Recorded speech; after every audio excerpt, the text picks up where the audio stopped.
a juicy stack of books because life is just so crucial sometimes and we just need a little bit of escapism. I'm gonna call it sorceling because I think that sounds cooler. Dark little twisted heart always just wants to. I was like, bam, there it is.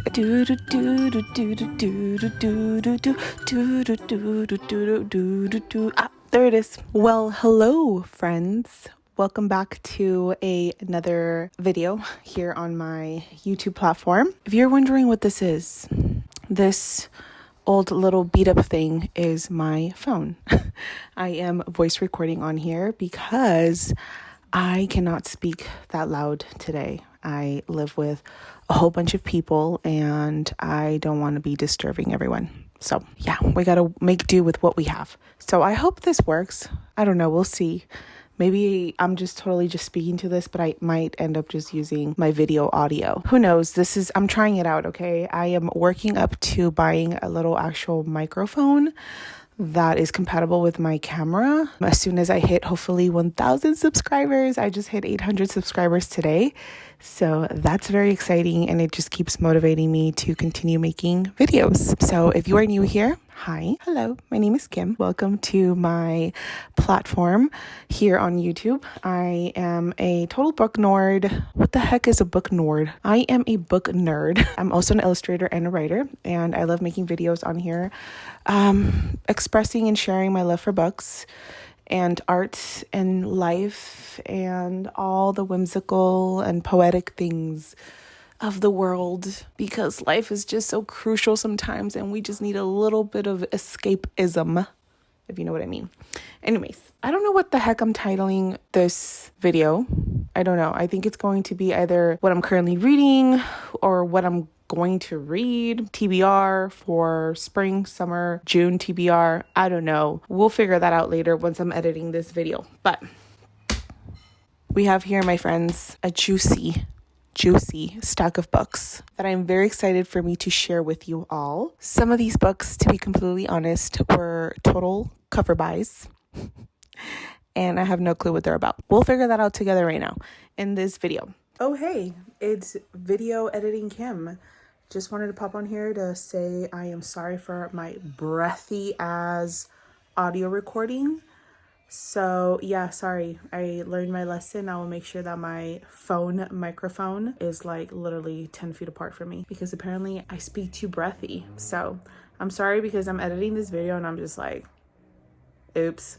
So yeah, just want to say sorry. Also, side note, I know that lately I've been making very slow kind of voiceover type of videos, but today I actually got the chance to just do a little sit down with you all and just do something just relaxing, unwinding, and more chill, just talking directly to the camera. I hope you will also enjoy these kinds of videos. I want to fluctuate between doing voiceover and slow-paced poetic videos and also just chill type of videos like this one. I hope you love. So yes, a lot of these were cover buys and I'm most definitely a mood reader. I do not read seasonally. I can't. I tried and I definitely have DNF to books because I've tried being a seasonal reader and my dark little twisted heart always just wants to read whatever the heck she's in the mood for. So I would say that we have a pretty good range here of books. Some that I would consider springy summer books and some that are just not. So let's jump into it. I'm trying to figure out how I can make sure that this thing is still recording. I don't know. Y'all, if you are new here, please just look what I'm doing. Please subscribe. Help me finally get monetized in YouTube so I can buy myself adequate technical stuff to help me out for my YouTube. This is definitely going to be awkward for a thumbnail pic. I don't know if this is going to stay here. Okay. Is that too distracting? Okay. Well, we'll just have to improvise. Okay. The first one on my, what should we call this? The first book on my TBR list, because some of these some I already started reading and the others I am they're on my TBR. So I guess we'll just call it my spring summer TBR, or my TBR for June. We'll figure it out. The first one, Cover by to the Max. I had to do it. Flower Heart by Catherine Bakewell. A power she can't control, a curse she can't undo, a boy she can't forget. Yes, my friends. Cover by to the max. And let me see if I can work my magic here. But if you expand this book wrap, like, look how beautiful this is. I'm an illustrator, so I mean, you don't have to be an illustrator to appreciate good art, but this is good art. Like, this is just gorgeous. I don't know way too much about this besides our main protagonist, whose name is Clara, who is a witch. Yeah, okay, so it says here, Clara's magic has always been wild, but it's never been dangerous, and a simple touch causes poisonous flowers to bloom in her father's chest. The only way to heal him is to cast an extremely difficult spell that requires perfect control, and the only person willing to help her is her former best friend, Xavier, who's grown from a sweet, shy child into a mysterious and distant young man. That sounds interesting. This is totally giving me, what was that one book that I read last year? I know you're back here. Where are you? Where are you? Where are you? Ooh, ooh, ooh. Do do do do do do do do do do do do do do do do do do. Ah, there it is. Yes, I was just singing the Doug song. I don't know why. Anyways, it reminds me of The Nature of Witches that I read last year by Rachel Griffin. It's back here. It's back there. I feel like that's what this is going to remind me of, because that book was also like someone trying to find their or control their magic. Miss Clara here has magic, but she's uncontrolled. She's wild. She's a wild girl. She's a wild girly. So I'm excited to read this. And yes, I have this in my bookshelf right now, currently displayed like this, because come on. Beautiful, beautiful. Okay, on to the next. Just going to throw that bad boy down there. On to the next. We have a graphic book. I always say this. I want to continue expanding my graphic book stack. Okay. And my husband's aunt gave me, she was so sweet, and she gave me an Amazon gift card. And of course, I bought a graphic book. I had to. But this one that I got is called Sorceline. Sorceline or Sourceline? I'm going to call it Sorceline because I think that sounds cooler. Please don't beat me up if I'm butchering that. But this has the most cute illustrations, and like this whole color palette is a vibe. It's a whole vibe. I love it. I'm here for it. Let me see if I can multitask again and flip to a cool page. Like, this is totally giving me the moody vibes. Okay, and I'm here for the moody vibes. If you're wondering what the heck those noises are, it's my baby boy. He is sitting next to me, sleeping his life away, my little pup. I don't know if you can hear him. Let me put the microphone to him.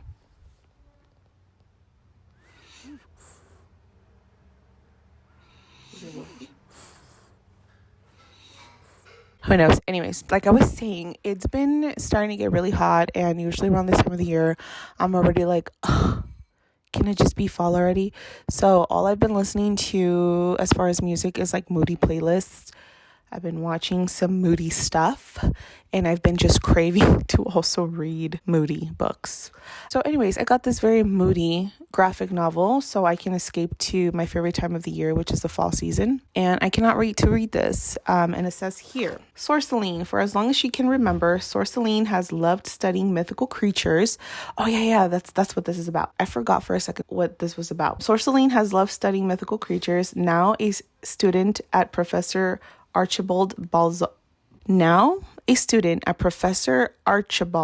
Balzar's prestigious school of cryptozoology. What? That is cool. She's eager to test her knowledge and earn a spot as one of Balthasar's apprentices. But when one of her classmates suddenly disappears, Sorceline finds herself on a journey far darker and more personal than she expected. That is cool. This is totally giving me Fantastic Beasts type of vibes, because she is a cryptozoologist, so I'm assuming she studies animals. She does. Well, I'm assuming. I just found a page. Oh, come on, Kim, get better at this stuff. I am not a good YouTuber, y'all. I'm trying here. But look at that beautiful image. Like, that is a whole vibe right there. I want to live here in this world. And look at all those cute little like fairies and dragons and whatever they are. Yeah, I will update you all. I cannot wait to read this. And it looks like it's not even that big. I can easily consume this really fast. Oh, and I forgot to say the author's name. This is by Sylvia Duyi and Paola Antista.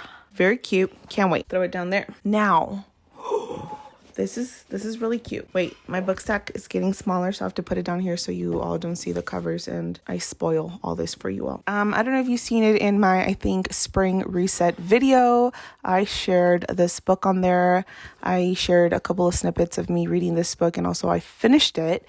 I think I gave this like a 3-star. It is a middle grade book, and it's called The Mystery of Black Hollow Lane by Julia Nobel.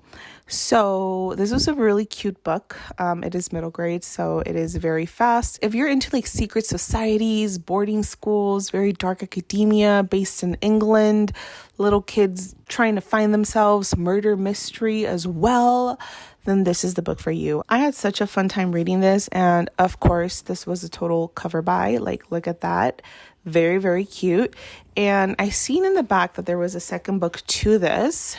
You see right there in the corner, second book to it. And I was like, I need to get the second one, because if the cover is just as cute as this one, then I need it in my bookshelf. So, of course, when I was at the bookstore, I was like, bam, there it is. It's coming home with me. So the story continues, and you can totally tell the story continues in the first book. So I'm excited to continue reading about the mystery of Black Hollow Lane. So let me go back and tell you what this is even about. This is about a little girl named Emmy who, living in California be like. So this is about a girl named Emmy whose mom is a writer, or not a writer. Is she a writer? She writes about like parenting.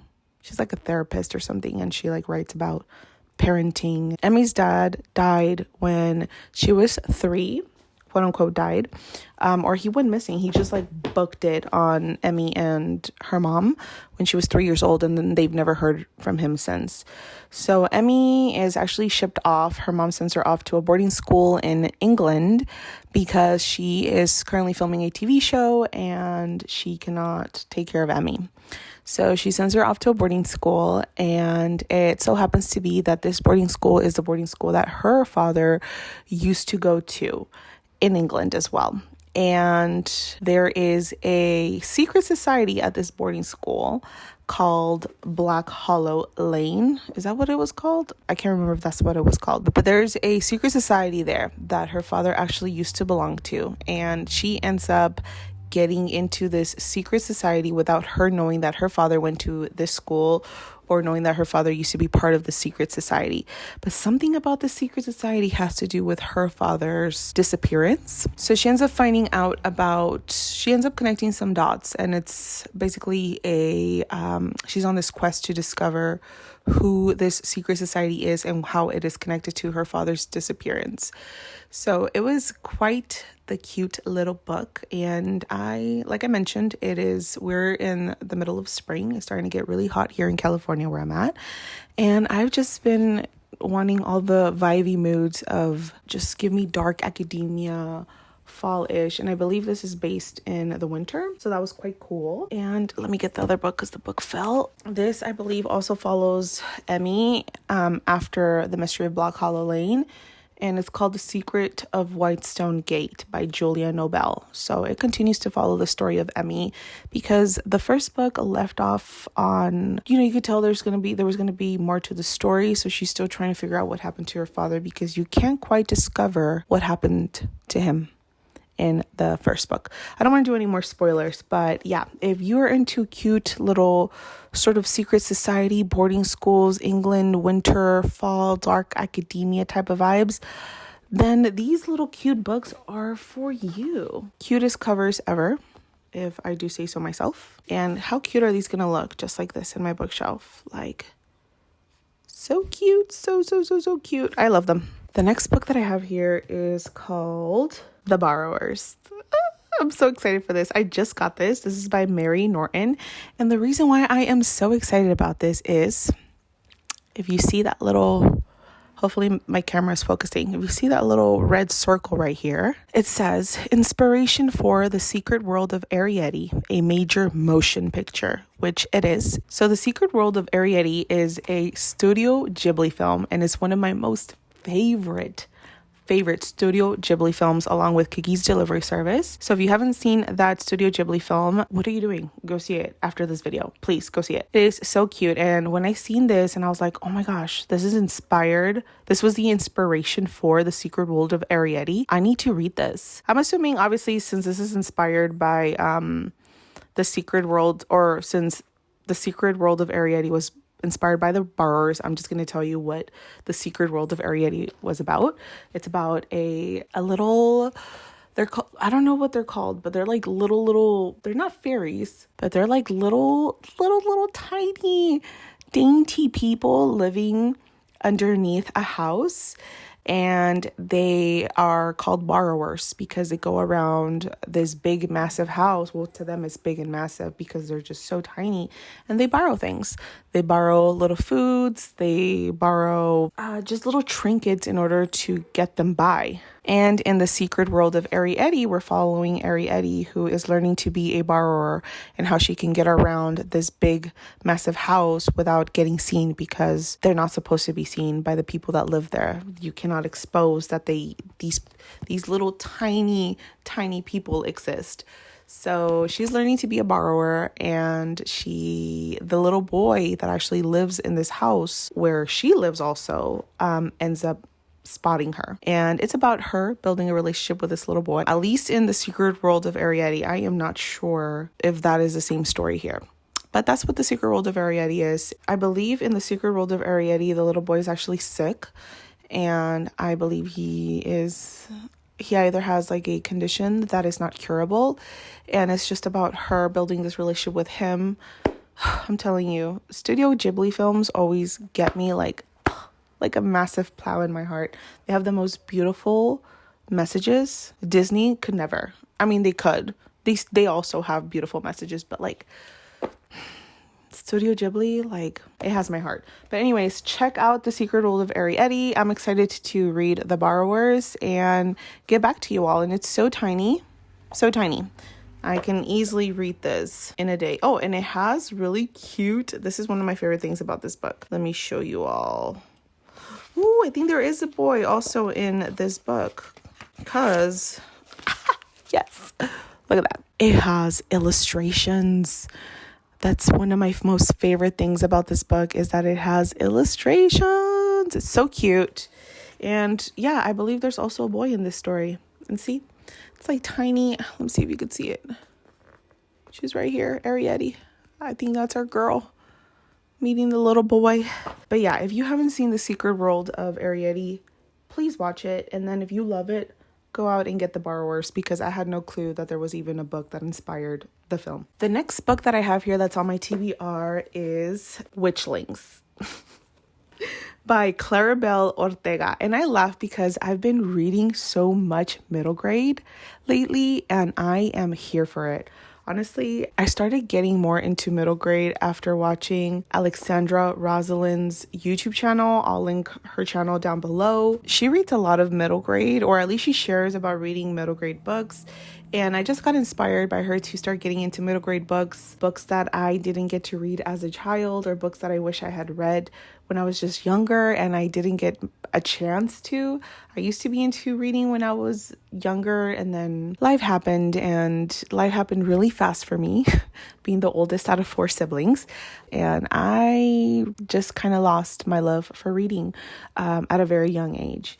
And now I'm rekindling my relationship to books, and I've been loving reading middle grade books.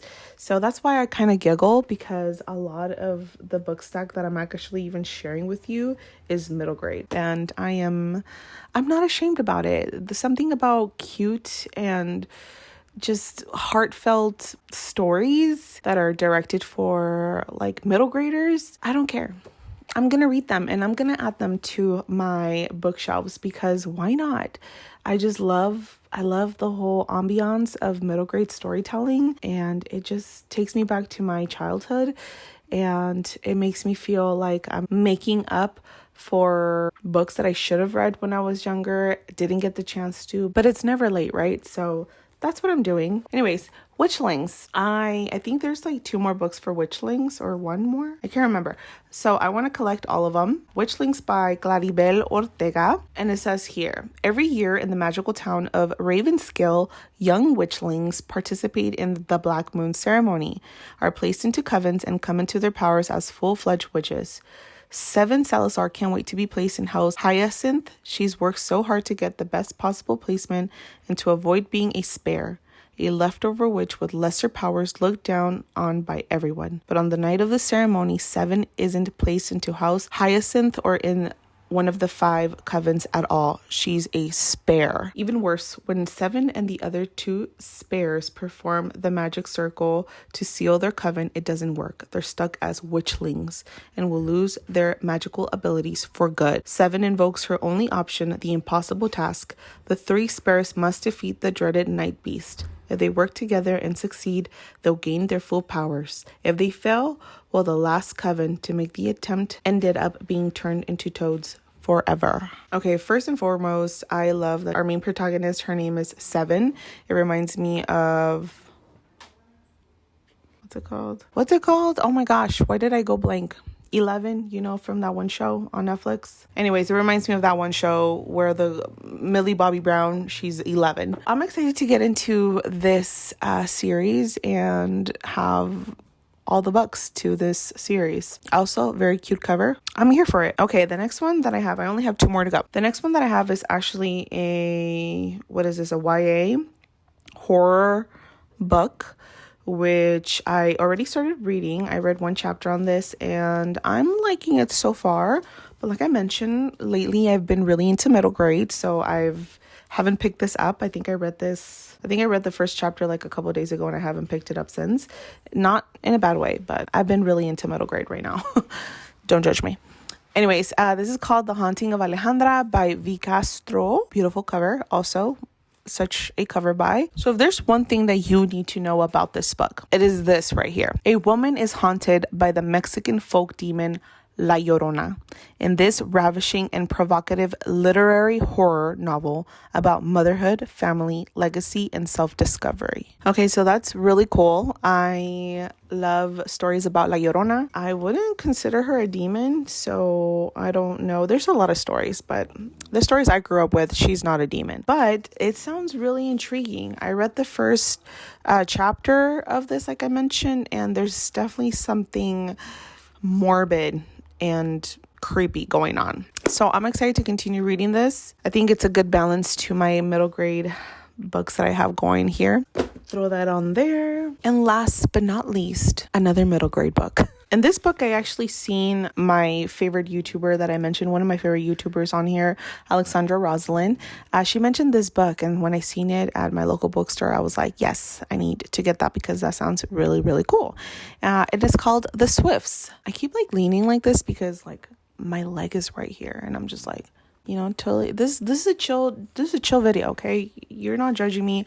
I'm not judging myself. So if I'm leaning a little bit, it's all good. I'm just relaxing. Yeah, this is The Swifts, a dictionary of scoundrels. When I watched that one video where Lexi mentions it, I was like, oh my gosh, that sounds really, really cool. I need to read that book. And this is by Beth Lincoln, also cover by, you guessed it, cover by. But this is a murder mystery, and I thought this was very creative and cute, how this book is sort of just the whole storyline of this book. It says here, on the day they are born, every Swift child is brought before the Sacred Family Dictionary. They are given a name and a definition. A definition it is assumed they will grow up to match. Meet Shenanigan Swift. Little sister, risk taker, mischief maker. Come on, a story where someone is named Shenanigan? Sign me up. Shenanigan is getting ready for the big Swift family reunion and plotting her next great scheme, hunting for Grand Uncle Vile's long-lost treasure. She's excited to finally meet her arriving relatives until one of them gives Arc Aunt Chandefrude a deli shoved down the stairs. So what if everyone thinks she'll never be more than a troublemaker just because of her name? Shenanigan knows she can become whatever she wants, even a detective, and she's determined to follow the twisty clues and catch the killer. Yes, murder mystery, sign me up. Sign me up for anything that's murder mystery. Cozy, boarding schools, witchy. That's my vibe. And the more I continue reading and just chugging books along, I'm starting to really find my taste for books and what I'm definitely preferring, because I've definitely DNF'd some books the last couple of weeks that I started like listening to on Libby, and I was like, yeah, no, this is not for me. So I am grateful that I'm on this space now where I'm starting to really find my jam of books. All right, friends. So that is what I have in my spring, summer, June. I don't know what I'm naming this video, TBR. I hope that some of these seemed interesting to you. I know that I'm very excited to read these books. Hopefully I can get to, it's very doable. It's about like 6 books, because 2 of these I already started reading. One of them that I showed you I already read. So it's very doable for me to finish these hopefully by June, or all of June. I have all of June to read this. I have some very cool videos coming up. June is my birth month, and I'm excited to film some more content for you all and share some very cool videos coming your way. And thank you so much for being here. Let me know what's in your spring, summer TBR. Let me know if you're reading any of these books or you have read any of these books. Let me know what you thought about them. Just no spoilers, please. No spoilers. Subscribe, like, comment. Please help me get to 1,000 subscribers. I am almost there. Help me buy a legit microphone, please, so I don't have to continue using my phone. Yeah, check out my other works. I'll link everything down below. And if you made it to the end of this video, comment your favorite book that you've read so far this year. Thanks for being here, friend. I appreciate you so much. I will talk to you very soon. Bye for now.